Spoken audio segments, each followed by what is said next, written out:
오늘 마치 여름 휴가 때 교우님들이 휴가를 떠난 그런 좀 느낌이 듭니다. 새천사반에서 오늘 8명이 이제 수련을 새벽에 떠났습니다.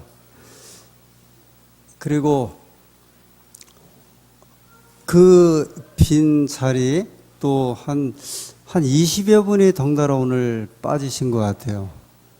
근데 그 자리를 우리 최 장로님 4분이 또 차지해 주셨고, 천안중앙교회에서 어머님하고 따님이出석을 해 주셨습니다. 근데 그 따님이 우리 고대 안산병원에 근무하는 간호사라고 들었습니다. 좀 전에 제가 좀 물어보니까 산부인과에 근무하는, 그러니까 청년반이네요. 환영합니다. 우리 예배 시작 시간이지만 안교 때 인사를 못해서 제가 환영하는 인사하도록 하겠습니다. 잠깐 좀 일어나 주시겠습니까? 네, 환영합니다. 감사합니다. 7월, 8월 무더운 계절입니다. 생각을 좀 많이 하기를 싫어하는 계절인데, 저는 이 2달에 걸쳐서 우리 생활과 관련된, 또 우리의 삶과 관련된 이런 주제로 말씀을 좀 드리도록 하겠습니다. 오늘은 불안은 영혼을 잠식한다. 불안은 영혼을 갉아먹는다. 이 불안이라고 하는 주제를 가지고 말씀을 드리겠습니다. 우리나라에 대한불안장애학회라고 하는 학회가 있습니다. 대한불안장애학회. 이것은 아마 이 정신과 전문의들이 이제 모여서 학회를 가지고 있는 것 같은데, 이분들이 조사에 의하면 한국인 4명 가운데 1명은 항상 불안을 느낀다. 그렇게 이제 발표를 했습니다. 근데 문제는 그 불안이 뭔지가 모르겠다는 거예요. 뭔지는 모르는데 항상 불안을 느낀다. 그 이야기를 듣고 혹시 우리 교우님들 가운데 불안하신 분 계십니까? 그럼 혹시 그 불안이 어떤 불안인지 좀 궁금한 생각이 드는 것 같아요. 특별히 한국에서는 20, 30대가 더 불안을 많이 느낀다 이야기를 합니다. 심지어 어떻게까지 느끼냐면 20, 30대가 노후의 불안을 느낀다. 그렇게 또 이제 현재 한국 사회가 겪고 있는, 한국 사회만이 가지고 있는 약간 독특한 이런 현상이라고 생각이 듭니다. 증상이 자주 소화가 안 되고 뱃속이 불편하다, 어지러움을 느낀다, 가끔씩 심장이 두근거리고 빨리 뛴다, 편안하게 쉴 수가 없다, 내가 쉬고 싶어서 쉬어도 쉼이 이제 오질 않고 무엇인가 매우 나쁜 일이 일어날 것 같은 그런 생각이 든다. 이 불안이라는 그 뜻을 이렇게 설명을 했습니다. 형체를 드러내지는 않지만 가까운 혹은 먼 미래에 일어날 수 있는 가능성이 있기 때문에 심신의 안정을 찾지 못하는 상태. 근데 사실 제가 이제 증상도 말씀을 드렸고 뜻도 풀이하면서 알게 모르게 여러분과 저의 속에 이런 불안적인 증세들은 한두 가지는 반드시 있을 것 같아요. 여기 없다고 과연 누가 말할까 싶을 정도로, 한때 우리나라에서 국민적 그 두려움, 일종의 그 포비아 현상이라고 하는데요. 이 공포심을 느낀 현상이 한번 있었는데, 이제 광우병 사태죠. 거의 국민을 한 기간 동안에 패닉으로 이제 몰아갔던 이런 사건입니다. 이게 이제 아마 이명박 대통령 이제 취임하면서 이 광우병 사태가 시작이 되었죠. 이 사태의 시작은 여학생들이었다 그래요. 여학생들이 소고기를 먹으면 소처럼 미쳐 죽는다는 그 불안이 이제 막 시작되면서 애기 엄마들의 불안으로 또 옮겨갔습니다. 아이들이 먹고 쓰는 젤리, 과자 또는 기저귀 이런 소와 관련된 제품들이 이제 당신의 아이들에게 영향을 줄 것이라는 불안감에서 이제 확산되기 시작을 합니다. 이게 이제 광풍으로 이렇게 이제 바뀌었죠. 불안감은 남자보다 여자가 2배가 더 많대요. 일반적으로 통계해 보면 남자들이 느끼는 불안감보다 여자분들이 느끼는 불안감이 2배 더 많습니다. 이 광우병에 걸릴 이제 확률을 이렇게 이야기를 하는데, 여러분 그 로또 매주 그 발표하죠. 그러면 늘 이렇게 보면요, 3명에서 7명 사이예요. 늘 이렇게 당첨자가. 근데 로또는 로또에 당첨될 확률이 800만 분지 1, 800만 명 가운데 이제 1명. 그래서 우리나라 인구 5천만 명 하면 늘 5명 전후가 이제 당첨이 됩니다. 우리가 원자력 발전소 때문에 이제 염려를 많이 하는데, 원자력 발전소가 폭발할 확률이 3,650만 분의 1이래요. 이 확률이 이제 더 많아집니다.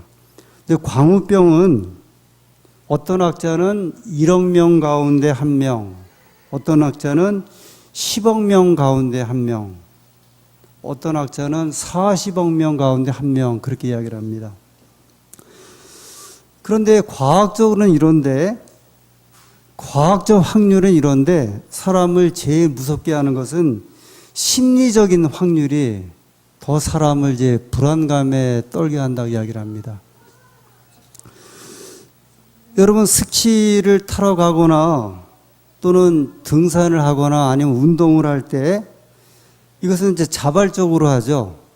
자발적으로 운동을 하다가 사망할 그 확률이 원자력 발전소가 폭발해서 사망할 확률보다 훨씬 더 높다는 거예요.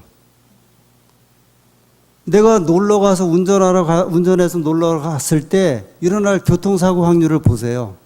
지금도 한국 사람이 하루에 4명, 5명이 교통사고로 이렇게 죽죠. 그러니까 이제 내가 예를 들어서 원해서 하는 그런 사망, 거기서 일어나는 사고에 대한 두려움은 많이 안 느끼는데, 잠재적으로 언젠가 벌어질 것 같은 그것 때문에 사람들이 이제 더 두려움을 느낍니다. 예를 들어서 한 해에 암으로 죽는 사람이, 암에 걸리는 사람이 13만 명인데, 그 중에 이제 3, 4만 명이 이제 암으로 죽어요. 그런데 아직 한국 사회에서는 한 명도 광우병으로 죽은 사람은 없습니다. 그러니까 암으로 죽는 사람은 몇만 명인데, 그거는 별로 사람들이 두려움을 안 느끼고요. 언제 걸릴지 모르는 광우병이 사람을 더 이제 심리적으로 두렵게 하는 거죠. 그 이유를 이제 여러 가지로 이제 분석을 합니다. 감염 경로를 몰라서 그렇다, 이렇게 이야기를 합니다. 예를 들면 라면에, 우리가 먹는 라면 가운데 라면 하나에 독물질이 들어있어서 이것을 먹으면 이제 죽는다. 근데 라면을 수억 개를 먹잖아요. 수억 개를 먹는데 그것이 라면 겉봉지에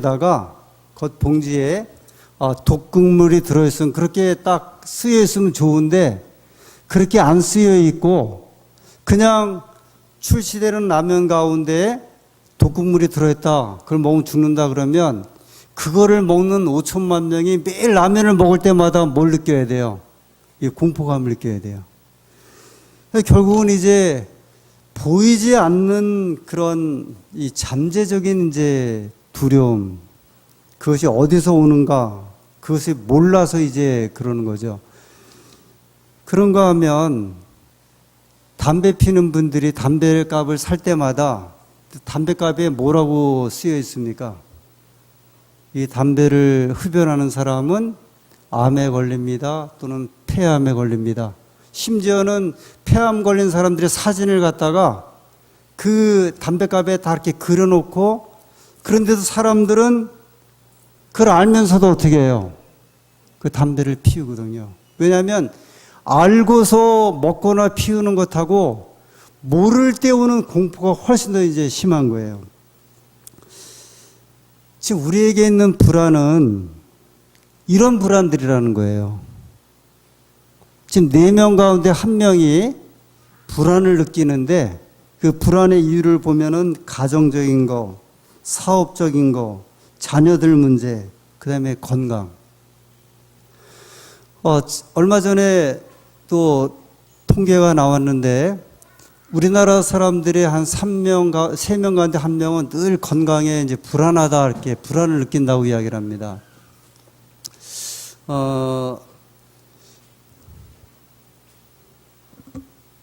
여러분들이 보시는, 이제 저는 건강합니까? 건강하지 않습니까?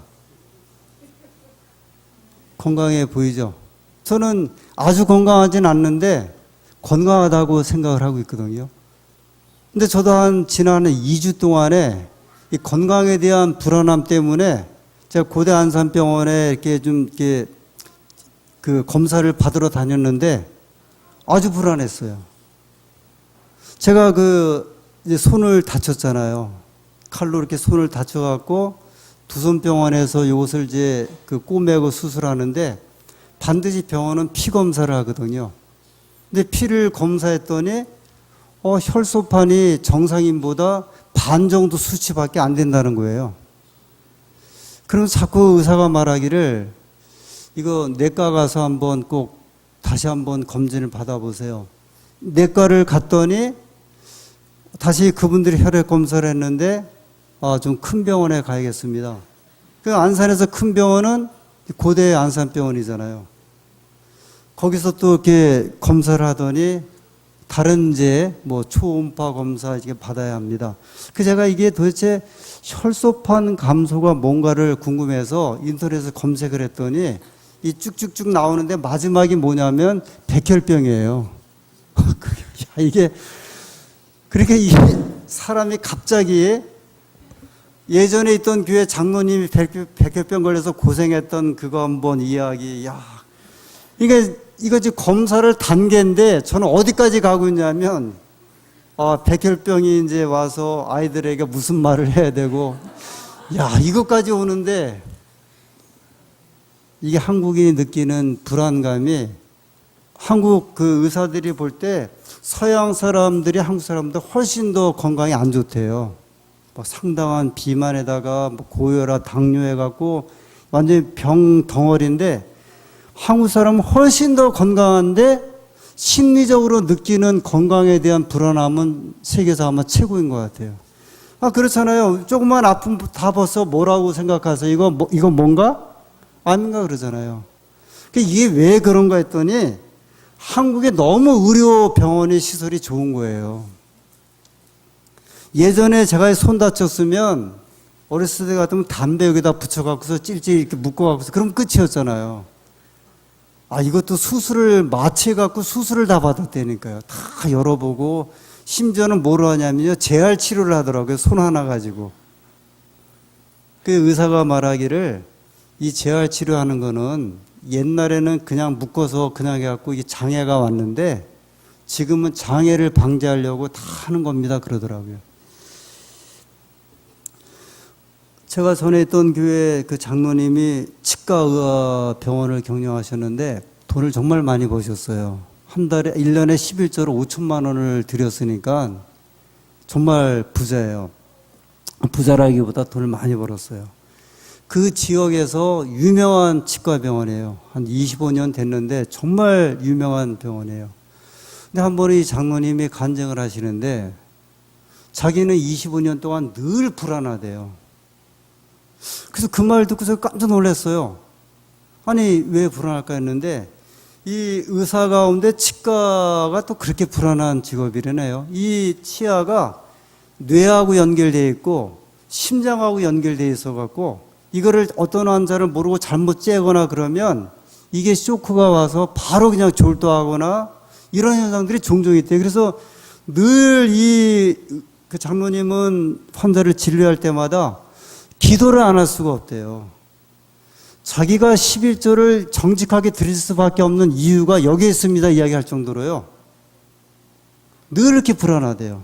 그래서 저희가 그 말을 듣고 1년에 한 6억씩 버는 의사가 왜 이렇게 불안할까 했는데 그분도 매일매일 진료를 하면서 그 불안함 가운데 진료한다는 말을 듣고 이 고급 불안병이라고 제가 이제 이야기를 했는데, 제가 중국에 있을 때 미국에서 이제 봉사활동을 하러 온 젊은 이제 교포가 있었습니다.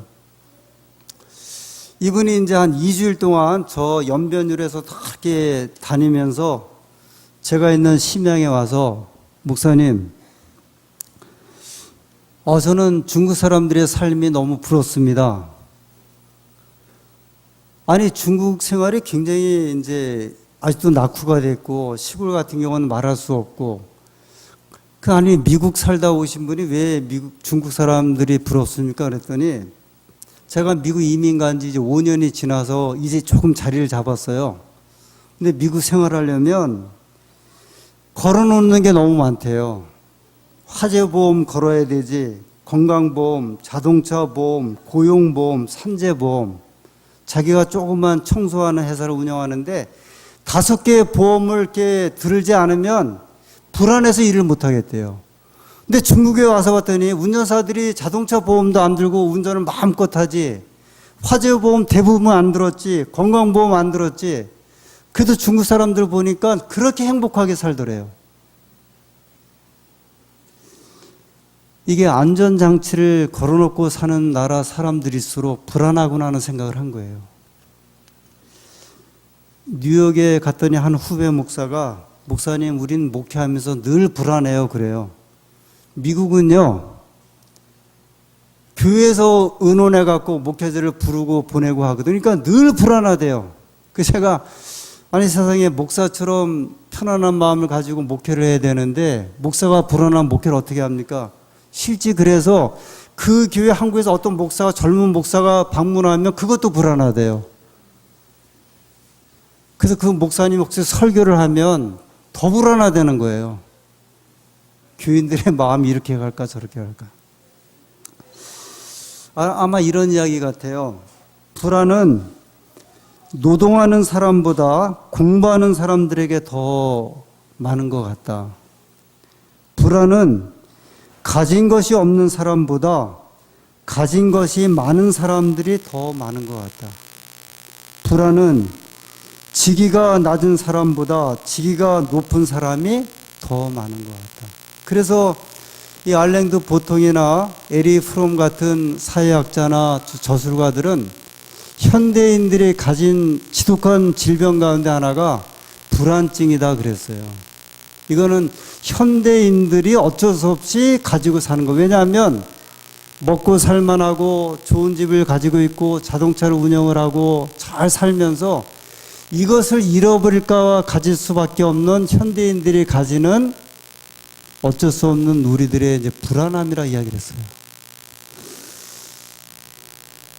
예수님께서 이런 형편에 사는 우리들에게 어떻게 말씀을 하실까? 그렇게 생각을 해보시면 사업하시는 분들은 늘 불안하지 않습니까? 자녀를 키우는 분들은 늘 불안하잖아요. 예전에 우리 부모가 우리들이 어디 나가고서 걱정했을까를 생각을 안 해보는데, 지금 우리 부모님들은 아이들이 나가서 좀이라도 까질까 다칠까 이게 늘 계속되잖아요. 학교를 보내면 이 아이가 제대로 돌아올까, 유괴당하지 않을까, 문제가 없을까.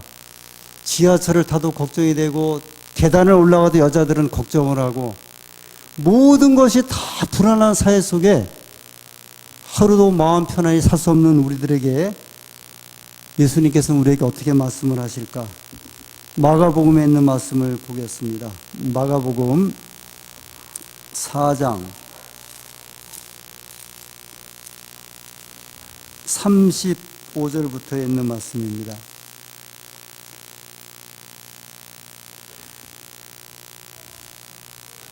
그날 저물 때에 제자들에게 이르시되 우리가 저편으로 건너가자 하시니 36절 마가복음 큰 광풍이 일어나며 물결이 부딪혀 배에 들어와 배에 가득하게 되었더라. 예수께서는 고물에서 베개를 베시고 주무시더니 제자들이 깨우며 가로되 선생님이여 우리의 죽게 된 것을 돌아보지 아니하시나이까 하니 예수께서 깨어 바람을 꾸짖으시며 바다더러 이르시되 잠잠하라 고요하라 하시니 바람이 그치고 아주 잔잔하여 지더라. 봉사 활동이 마쳐진 저녁입니다. 이제 쉼이 필요한 시간에 예수님과 제자들이 이제 배를 타게 되었습니다. 우리가 읽은 이 말씀은 마가복음입니다. 마가복음은 예수님께서 처음부터 끝까지 아주 복음을 전하고 환자를 고치고 사람들을 살리기 위해서 종횡무진했던 그 장면들이 이 속에 나옵니다. 마가복음 3장 2절 그 앞절에 보면 이제 흥미로운 말씀이 한 말씀 이제 등장을 합니다. 마가복음 3장 20절입니다. 집에 들어가시니 무리가 다시 모임으로 식사할 겨를도 없는지라. 예수님의 사시는 모습이 이렇게 소개를 하고 있습니다. 뭐 할 시간도 없으셨어요. 식사할 겨를도 없었습니다. 그런 예수님께서 그날 저물 때에 하루 일과를 마치시고 애들아 식사하자 그렇게 말씀하신 것이 아니라 저편으로 건너가자 이렇게 말씀하십니다. 여러분 지금 저희는 하루에 3끼 식사를 먹죠. 3끼 식사 먹죠. 한국 사람들이 3끼 식사를 먹는 지가 한 50년 정도밖에 되질 않았다고 이야기를 해요. 예전에는 2끼였대요. 2끼. 어느 나라는 1끼 먹는 사람들이 있어요. 실제적으로. 예수님 당시에 이 예수님과 제자들이 하루에 몇 끼를 먹었을까요? 아마 2끼 아니면 1끼였을 것 같아요. 그 산상수훈에 예수님께서 제자들의 이제 동원해서 5,000명 아이와 그 다음에 여자들을 포함을 해서 2만 명을 이렇게 먹으실 때 떡에 대한 그 기사를 이렇게 보면 이 백성들이 얼마나 떡을 사모하고 그 빵 먹기를 이제 기다렸는지. 그래서 이제 예수님께서 그 일이 마쳐진 다음에 이 백성들이 예수님을 따라서 이렇게 따라다니는 모습들이 계속 나옵니다. 예수님이 물어보잖아요. 너희가 떡을 먹기 위해서 나를 따라왔냐 하실 정도로. 근데 그 당시 이스라엘 백성들이 저녁에 잠을 잘 때 산상수훈에 이렇게 소개하기를 그들이 이렇게 하늘을 쳐다보면 그 집에 그 천정이 뚫려가고 이 별이 보였다 그랬어요. 그리고 낮에는 옷이었는데 이스라엘 백성들이 이제 긴 옷을 입죠. 밤에는 그 옷이 이불이 되었다 소개를 합니다. 그러면서 말씀하시기를 그들이 자리에 누울 때 이 빈대를 안고서 자리에 누웠다 이렇게 이야기를 했어요. 먹지를 못했어요. 하루의 일과가 마치 예수님이 제자들에게 얘들아 이제 밥 먹자 그러셔야 됐는데 식사할 겨를도 없었고 이날 말씀하시기를 어디로 가자 이야기를 하셨냐면 저 건너편으로 가자 이렇게 말씀하십니다. 다들 피곤했어요. 배전에 하나둘 쓰러집니다. 아주 고난잠에 빠졌습니다. 그때 갈릴리 바다에 바람이 이제 불어옵니다. 사실 이 갈릴리 호수는 그렇게 아주 큰 이제 호수는 아닌데 그 지역적으로 저 건너편 산에서 불어오는 그 바람이 종종 아주 이렇게 미친 바람처럼 이렇게 불어오는 경우가 종종 있었대요. 그래서 전혀 보이지 않는 그 바람이 불어오다가 이 호수를 지나가면서 그 호수의 그 바람이 광풍으로 바뀌게 되었는데 공교롭게도 예수님이 타셨던 그 배에 그 바람이 광풍이라고 소개를 했습니다. 미친 바람이죠. 배를 바로잡기 위해서 어부였던 제자들이 애를 썼지만 이제 역부족이었습니다. 바람은 불고 파도는 배전을 때리고 천둥 번개는 사방에 이제 흩날리면서 배에 물이 가득하게 되었다 이야기를 합니다. 그때 제자들이 예수님을 이제 보게 되었고 예수님 앞에 이렇게 이야기를 하지 않습니까? 선생님, 어찌하여 우리의 죽게 된 것을 돌아보지 아니하십니까? 사실 이 장면을 이제 그 화이트분이 시대 소망에 이렇게 설명을 하시면서 예수님과 제자들의 경험을 이렇게 여러 번 이야기를 하셨어요. 예수님께서 제자들과 함께 이 호수 위에서 겪었던 경험이 여러 번 있었습니다. 여러 번 있었어요. 지금은 예수님과 배를 탄 다음에 이런 경험이 한 번 있었고요. 또 한 번은 예수님께서 이 호숫가에 서 계셨을 때에 제자들이 배를 타고 오다가 광풍을 만나갖고 거의 죽게 될 때에 예수님을 이제 발견하고 막 부르짖다가 베드로가 이제 그 바다 호수를 걸어오는 장면이 있지 않습니까? 근데 늘 이런 일이 있을 때마다 제자들은 그 바람과 물결 속에 그것과 씨름하다가 거의 죽음 직전에 늘 누구를 찾게 되냐면 예수님을 찾는 이 경험을 시대 소망에 이렇게 말씀을 했습니다. 늘 제자들은요, 어려움이 닥치면 요새식으로 말하면 친정어머니 찾아가고 아니면 은행 찾아가고 아니면은 막 그것 때문에 이제 막 애를 쓰다가 나중에는 이제 무릎을 꿇고 하나님 좀 저를 살려주세요 그랬던 것처럼 이 당시에 제자들도 예수님과 함께 동행하고 역사를 보고 이적을 보면서도 처음에는 그 일을 해결하려고 아주 애를 쓰고 막 몸부림을 치다가 마침내 예수님을 찾아서 예수님께 호소하는 이야기가 이제 등장을 합니다. 여기 같은 장면이었거든요. 그 제자들이 이제 푸념 섞인 이야기로 이제 예수님께 이야기를 한 거예요. 아니, 선생님, 지금 우리는 다 죽게 되었는데 지금 뭐 하고 계십니까? 예수님이 지금 뭐 하고 계셨어요? 배 그 고물에서 저 모퉁이 뒤쪽에서 주무시고 계셨던 거예요. 어느 분은 이렇게 이야기를 합니다. 하나님은 당신 주위에 있는 폭풍을 잠잠케 하실 수도 있지만 당신 속에 있는 폭풍을 잠잠케 하실 때가 더 많다 그렇게 이야기를 했어요. 우리 마음속에 일어나는 이 바람들, 이제 의심의 어떤 불신, 아니면 자고하는 어떤 이런 바람들, 이것들이 더 우리를 더 이제 이렇게 불붙게 하는 거죠. 더 우리를 애태우게 하고, 더 근심을 일으키게 하고. 하나님께서는 사실 능력의 하나님이시기 때문에 우리 주변에 있는 폭풍을 잠재우는 데는 아무 문제가 없으시다는 거예요. 근데 문제가 더 큰 문제가 있는데 그 문제는 뭐냐면 내 속에서 일어나는 폭풍이라는 거예요. 근데 그 폭풍은 내가 하나님께 구하지 아니하면, 내가 하나님께 그 도움을 구하지 아니하면 하나님께서는 그 폭풍을 절대로 건드리지 않으신다 이렇게 말씀을 하십니다. 마침내 제자들이 예수님 앞에 이제 막 부르짖잖아요. 막 호소하면서 선생님 지금 뭐 하고 계십니까? 우리는 지금 막 물 퍼내려고 애를 쓰고 애를 막 몸부림을 치고 있는데 39절에 예수님께서 잠에서 깨어서 바람을 꾸짖으시고 바다더러 이르시되 잠잠하라 고요하라 하시니 바다가 아주 잔잔하여졌더라.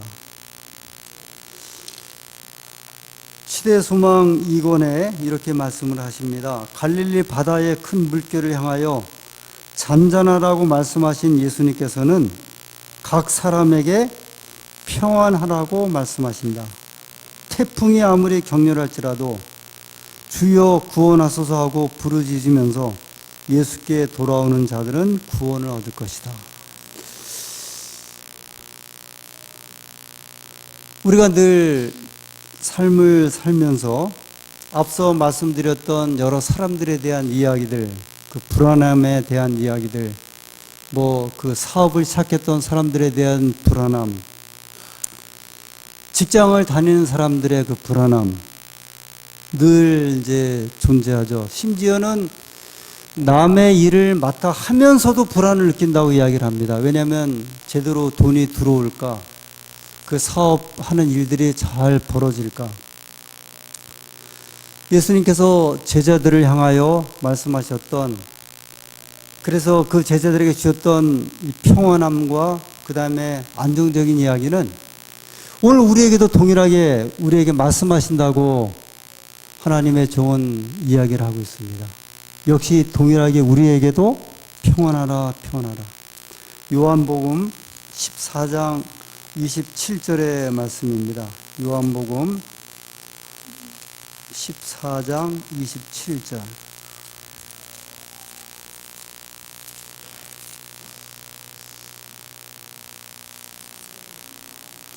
요한복음 14장 27절. 평안을 너희에게 끼치노니 곧 나의 평안을 너희에게 주노라. 내가 너희에게 주는 것은 세상이 주는 것 같지 아니하니라. 너희는 마음에 근심도 말고 두려워하지도 말라. 제자들에게 주셨던 말씀이에요. 내가 평안을 너희에게 주노라. 내가 주는 평안은 세상이 주는 것과 같지 아니하니라. 예수님께서도 우리의 삶이 평안치 않을 것을 아셨습니다.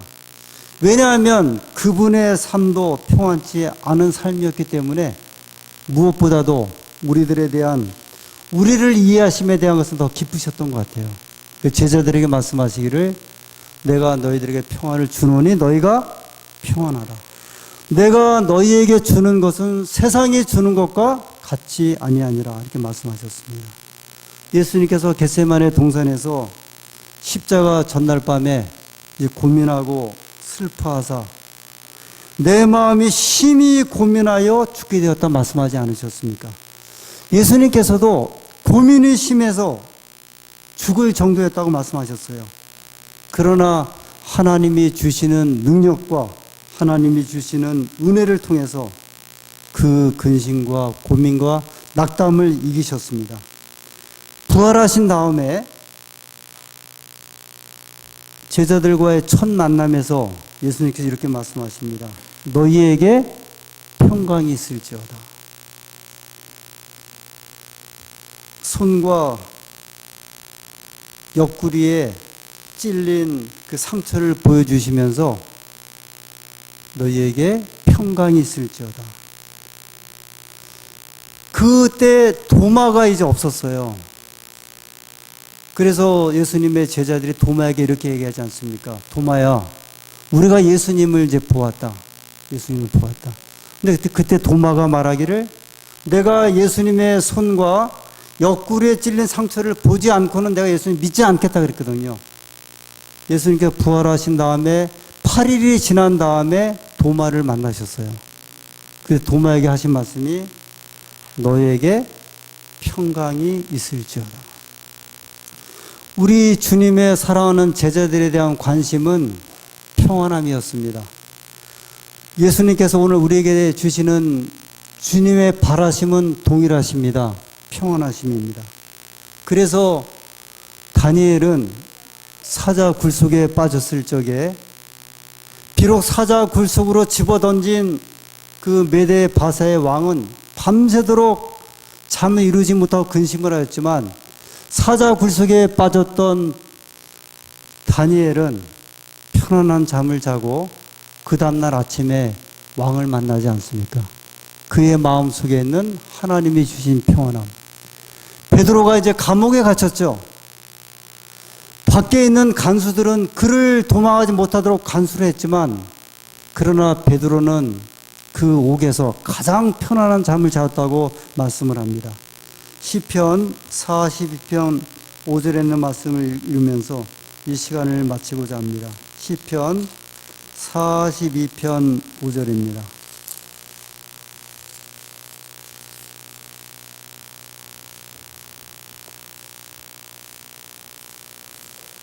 시편 42편 5절. 내 영혼아, 내가 어찌하여 낭망하며 어찌하여 내 속에서 불안하여 하는고. 너는 하나님을 바라라. 그 얼굴의 도우심을 인하여 내가 오히려 찬송하리로다. 11절에 있는 말씀입니다. 내 영혼아, 내가 어찌하여 낭망하며 어찌하여 내 속에서 불안하여 하는고. 너는 하나님을 바라라. 여러분, 시편 42편을 쓴 사람들이 고라 자손들이에요. 여러분, 고라 자손 기억하십니까? 고라, 다단, 아비람이 모세와 아론을 향하여 반역하다가 땅이 갈라져서 그 고라, 다단, 아비람 그 모든 자손들, 그 가족들이 다 어디로 빠졌어요? 그 땅이 갈라진 데로 빠져서 그들이 다 죽지 않았습니까? 근데 그때 살아남은 사람들이 누구냐면 고라 자손들이에요. 나중에 성경에 보면 고라 자손은, 그 후손들은 그 고라편에 서질 않았고 이제 살아났거든요. 그 사람들이 시를 쓴 게 시편 여러 편에 아주 굉장히 많이 나옵니다. 고라 자손의 시. 근데 이 고라 자손이 시를 쓰면서 그들이 아마 이제 마음속에 근심과 낙담이 있었던 것 같아요. 그래서 고라 자손이 자기 자신들에게 지금 말하는 거예요. 내 영혼아, 고라 자손아, 이제 그렇게 보세요. 고라 자손아, 내가 어찌하여 낭망하여 어찌하여 불안하여 있는 거.